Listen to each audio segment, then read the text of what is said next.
Tendo nascido Jesus na cidade de Belém, na Judeia, no tempo do rei Herodes, eis que alguns magos do Oriente chegaram a Jerusalém perguntando: onde está o rei dos judeus que acaba de nascer? Nós vimos a sua estrela no Oriente e viemos adorá-lo. Ao saber disso, o rei Herodes ficou perturbado, assim como toda a cidade de Jerusalém. Reunindo todos os sumos sacerdotes e os mestres da lei, perguntava-lhes onde o Messias deveria nascer. Eles responderam: em Belém, na Judeia, pois assim foi escrito pelo profeta: e tu, Belém, terra de Judá, de modo algum és a menor entre as principais cidades de Judá, porque de ti sairá um chefe que vai ser o pastor de Israel, o meu povo. Então Herodes chamou em segredo os magos e procurou saber deles cuidadosamente quando a estrela tinha aparecido. Depois os enviou a Belém dizendo: ide e procurai obter informações exatas sobre o menino, e quando o encontrardes, avisai-me, para que também eu vá adorá-lo. Depois que ouviram o rei, eles partiram, e a estrela que tinham visto no Oriente ia adiante deles, até parar sobre o lugar onde estava o menino. Ao verem de novo a estrela, os magos sentiram uma alegria muito grande. Quando entraram na casa, viram o menino com Maria, sua mãe. Ajoelharam-se diante dele e o adoraram. Depois, abriram seus cofres e lhes ofereceram presentes: ouro, incenso e mirra. Avisados em sonho para não voltar a Herodes, retornaram para sua terra, seguindo outro caminho. Palavra da salvação. Glória a vós, Senhor.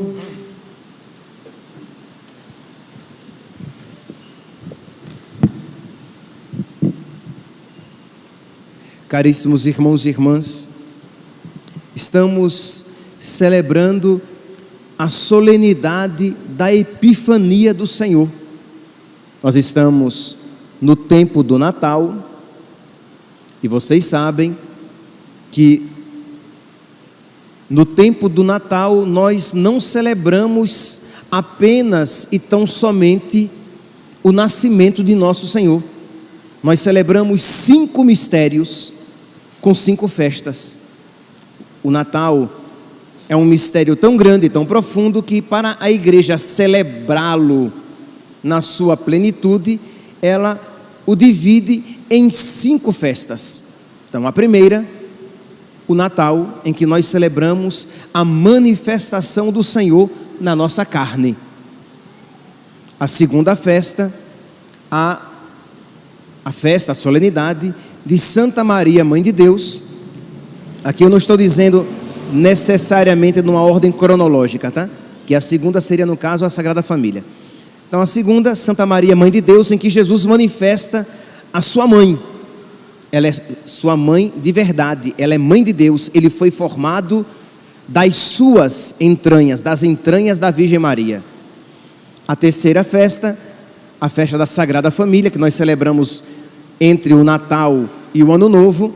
Jesus manifesta a sua família. Ele nasceu numa família, ele assumiu uma família e ele elevou a dignidade de sacramento todas as famílias, assumindo uma família.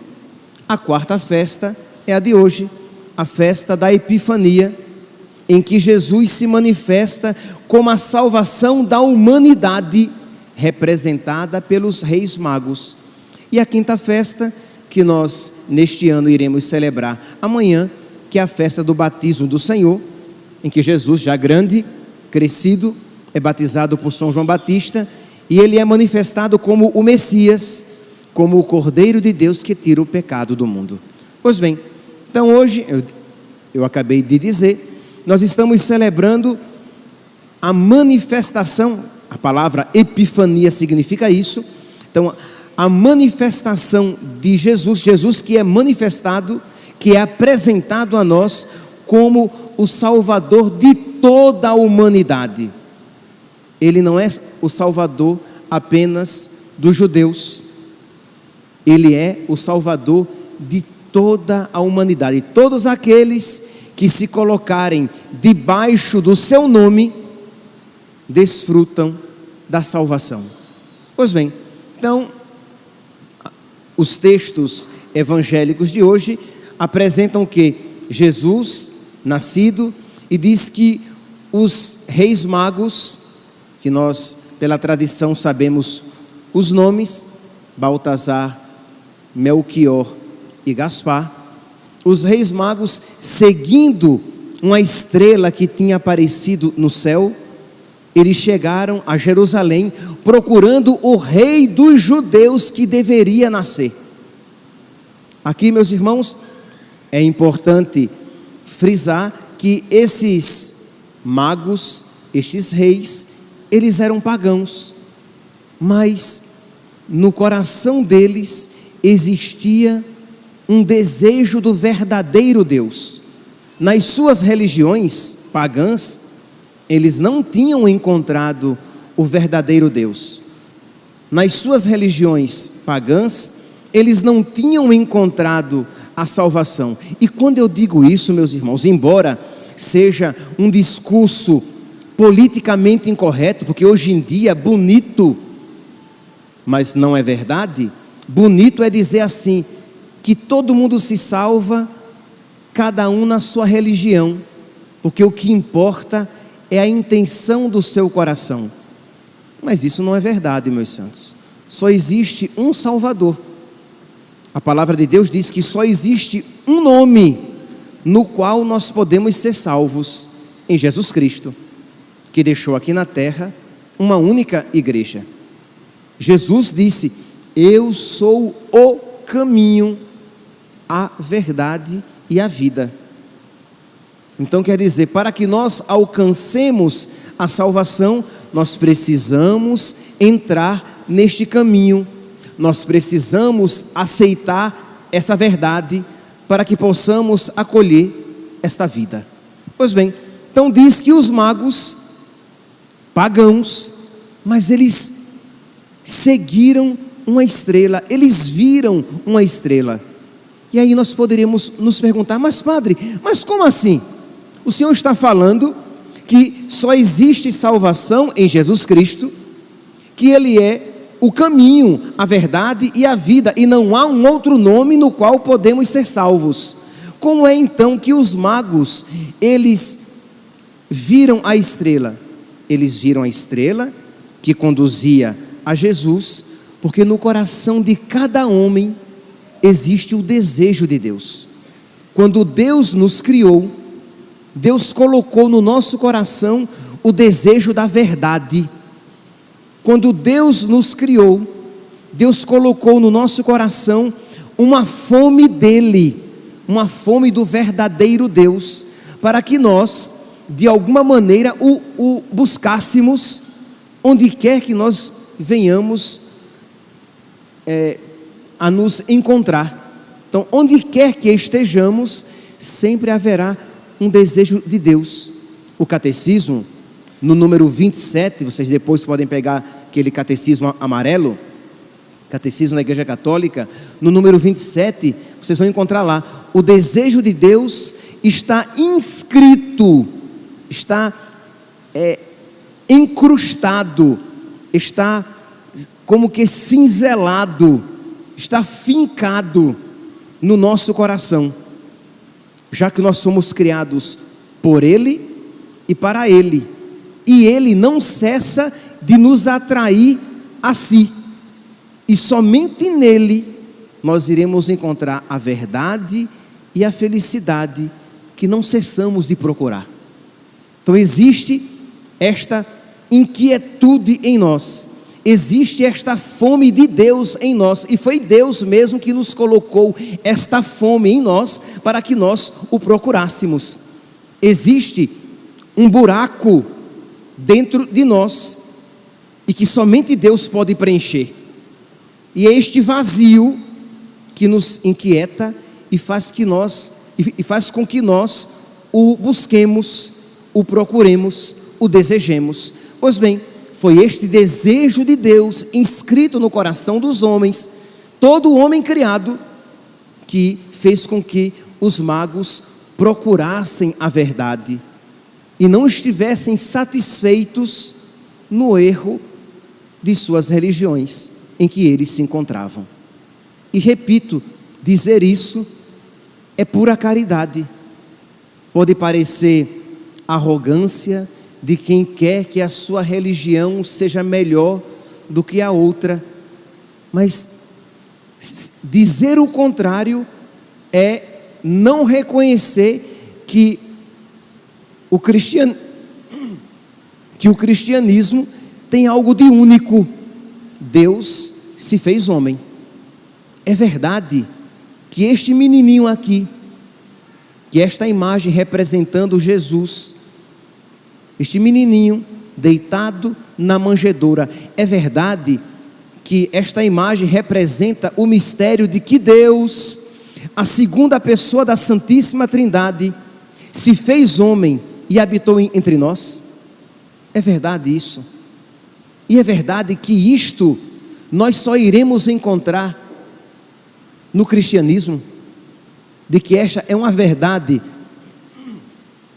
que esta é uma verdade cristã. Ora, se isso é verdade, e é verdade, nós só encontramos isto no cristianismo. E é por isso então que nós com toda a humildade dizemos, só existe salvação nele. Ele é o caminho, a verdade e a vida. E se nós queremos nos salvar, nós precisamos nos deixar guiar pela estrela, para que nós o encontremos, nos ajoelhemos e o adoremos nos braços da Virgem Maria, como fizeram os magos em Belém. Pois bem, então meus irmãos, este, digamos, é um aspecto do mistério hoje celebrado. Hoje nós rezamos pela conversão dos pagãos. Hoje nós rezamos para que todos cheguem ao conhecimento de Cristo. Hoje nós rezamos para que os sacerdotes, os pregadores, não tenham receio de pregar esta verdade tão cristã, tão católica, isto é, de que não existe noutro nome a salvação para nós. Não existe em um outro nome a realização para aquele anseio que existe em todos nós, de que não existe noutra religião esta verdade que somente em Cristo nós encontramos o caminho para Deus, a verdade sobre Deus, a vida divina, a vida de Deus. Então é o primeiro mistério hoje celebrado. Então nós hoje nos curvamos e agradecemos, nós nos curvamos e adoramos pela graça de sermos católicos.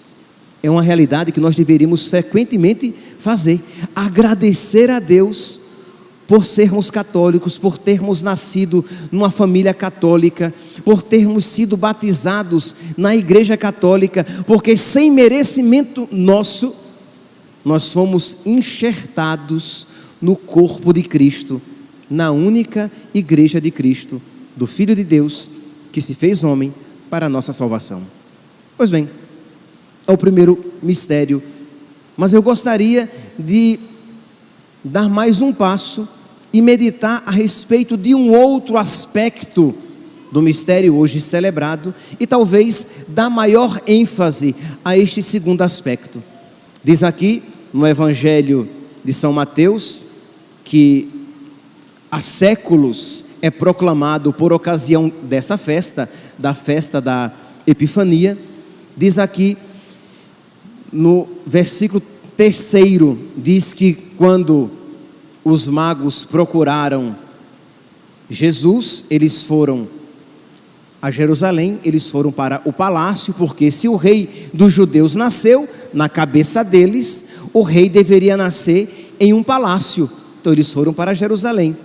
Lá chegando, perguntam a Herodes, e diz aqui, versículo 3, ao saber disso, de que o rei dos judeus tinha nascido, segundo aqueles reis magos, ao saber disso, o rei Herodes ficou perturbado, assim como toda a cidade de Jerusalém. É interessante, né, meus santos? Isto é, a atitude do coração pecador, a atitude do coração afastado de Deus, quando pressente a proximidade de Deus, teme. Quando pressente que Deus se aproxima, vê Deus como um inimigo, como alguém que vai tirar a minha liberdade, como alguém que vai tirar algo de muito bom. Então eu, com medo de Deus, eu dele me afasto e me perturbo. Esta foi a atitude de Herodes e de toda Jerusalém. Eu vou repetir. Ao saber disso, ao saber que o verdadeiro rei, que o rei dos judeus tinha nascido, Herodes ficou perturbado, assim como toda a cidade de Jerusalém. Já a atitude espiritual de quem busca a Deus, quando percebe Deus próximo, se alegra. Versículo 10 diz então que os magos saem do palácio de Herodes, vão então procurá-lo em Belém, porque era assim que a Escritura dizia, que em Belém deveria nascer o Messias. Então ele sai e diz: ao verem de novo a estrela, os magos sentiram uma alegria muito grande. Percebe aqui a diferença entre a atitude do rei Herodes e a atitude dos reis magos. Eram reis, Herodes e os magos, só que Herodes era inimigo de Deus, os magos eram amigos de Deus, estavam procurando Deus, estavam se deixando guiar pela graça de Deus. Por quê? Porque mesmo entre os pagãos, Deus derramou a sua graça para que eles o busquem e o conheçam, porque senão, quando um pagão se convertesse, nós diríamos que ele se converteu por conta própria, por força própria. Então existe a graça de Deus, graça suficiente para que eles se convertam, para que eles se voltem para Deus. Então naqueles pagãos existia um desejo sincero, uma abertura sincera, uma predisposição, uma docilidade sincera à vontade de Deus, a descobrir Deus e a se submeter a Deus. Em Herodes não.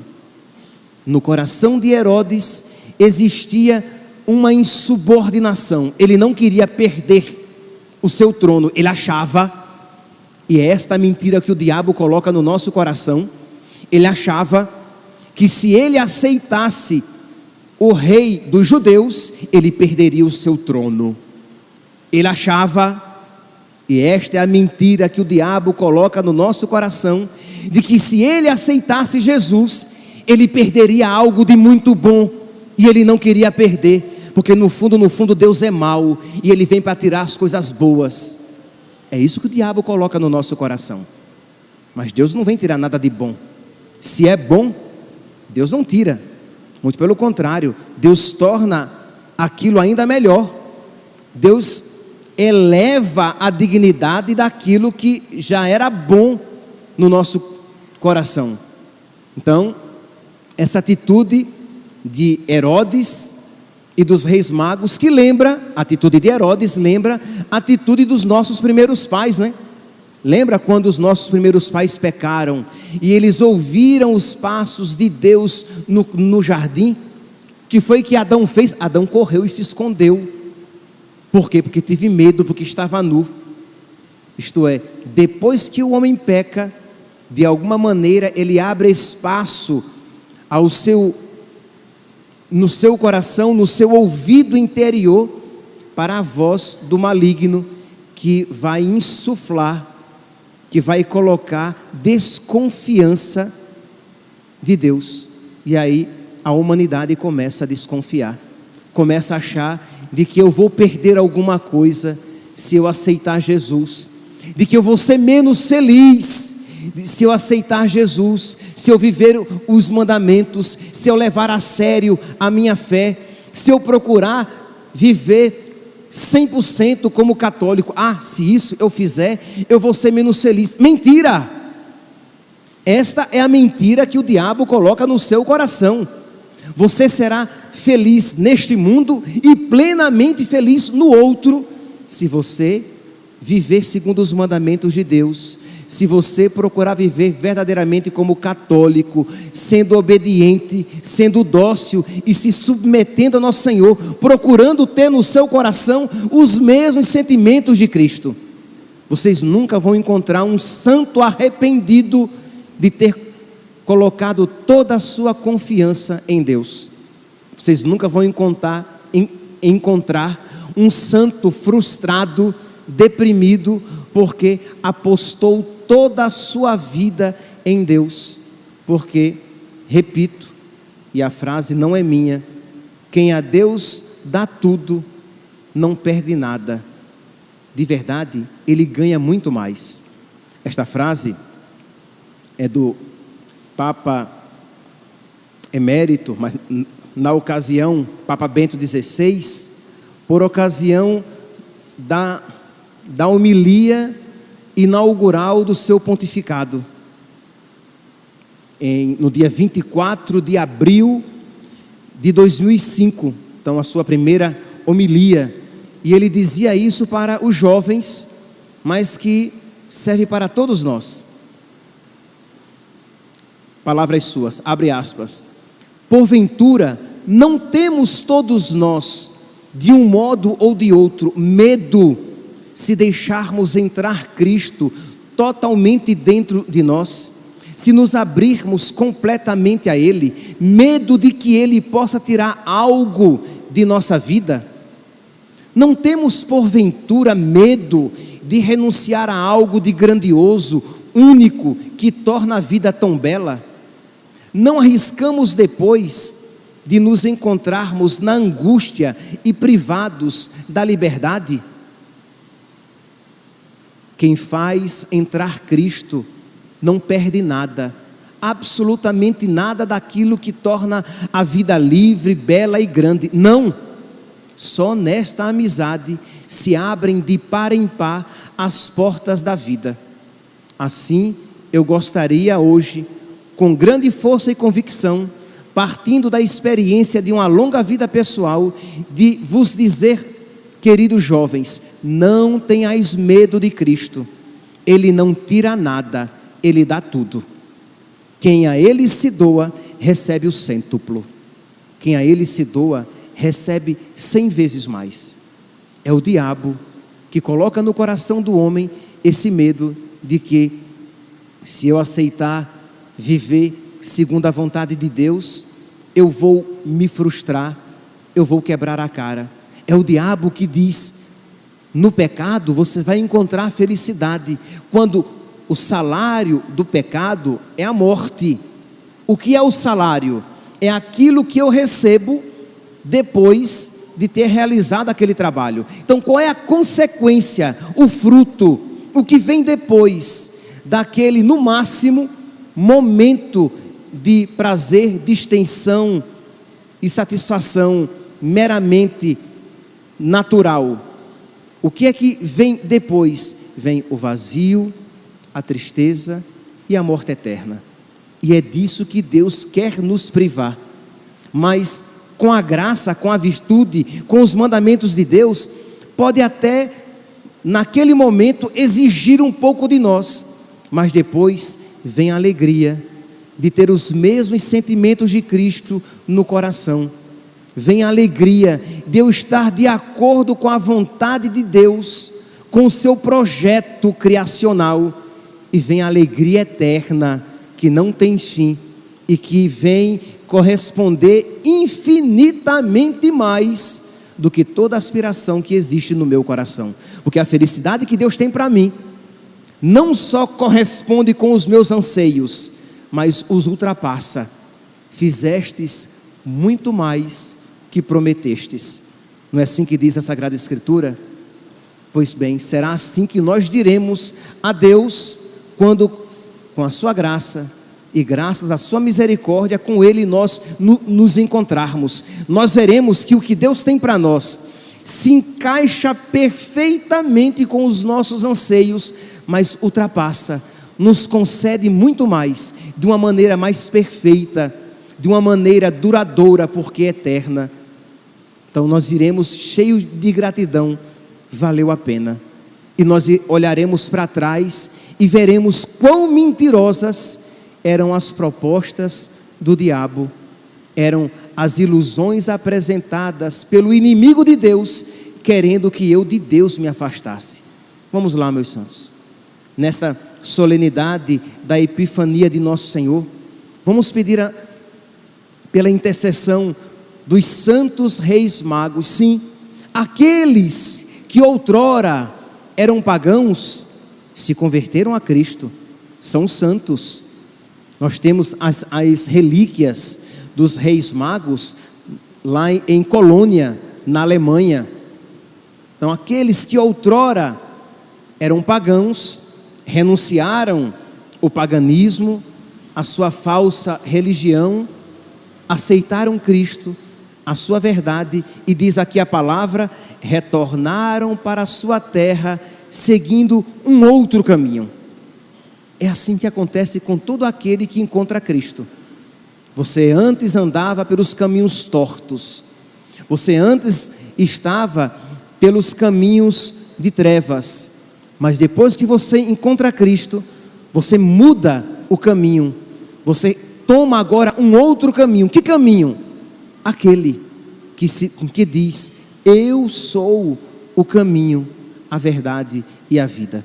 Pois bem, peça hoje por intercessão dos santos reis magos esta graça, que assim como eles, quando entraram na casa, versículo 11, quando entraram na casa, viram o menino com Maria sua mãe, ajoelharam-se diante dele e o adoraram.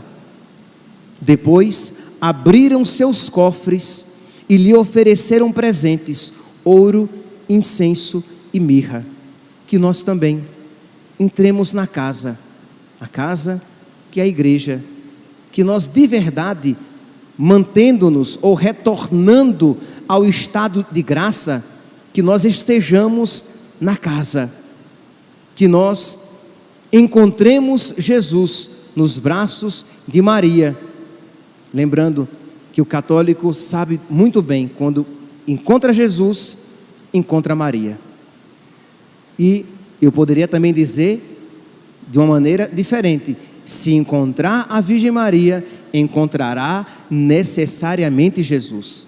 Então que nós também, mantendo-nos na casa, encontremos a Virgem Maria e Jesus, adoremos Jesus, dobremos os nossos joelhos. Dobrar os joelhos aqui significa dobrar toda a vida, dobrar a nossa inteligência, dobrar os nossos sonhos e projetos, submeter-se à vontade de Deus. Na iconografia da Idade Média, o diabo era sempre representado sem joelhos. Por quê? Porque ele não quer se dobrar a Deus. Não, nós, católicos, sejamos humildes, dobremos os nossos joelhos, adoremos a Deus, aceitemos a sua verdade, os seus mandamentos, a sua vontade, e o presenteemos com o que tivermos de melhor. Os reis magos tinham ouro, incenso e mirra. Nós provavelmente teremos apenas o nosso coração, os dons que Ele nos deu.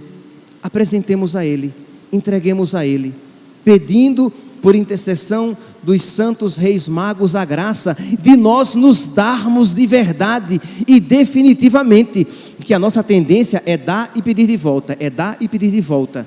Não, que nós nos entreguemos total e completamente e voltemos por um outro caminho, isto é, abandonando o caminho velho, retornando pelo caminho que é Cristo. Peçamos hoje isso de uma maneira especial, nesta solenidade da Epifania, pedindo pela intercessão da Virgem Maria, de São José e dos santos reis magos. Louvado seja nosso Senhor Jesus Cristo. para sempre seja louvado.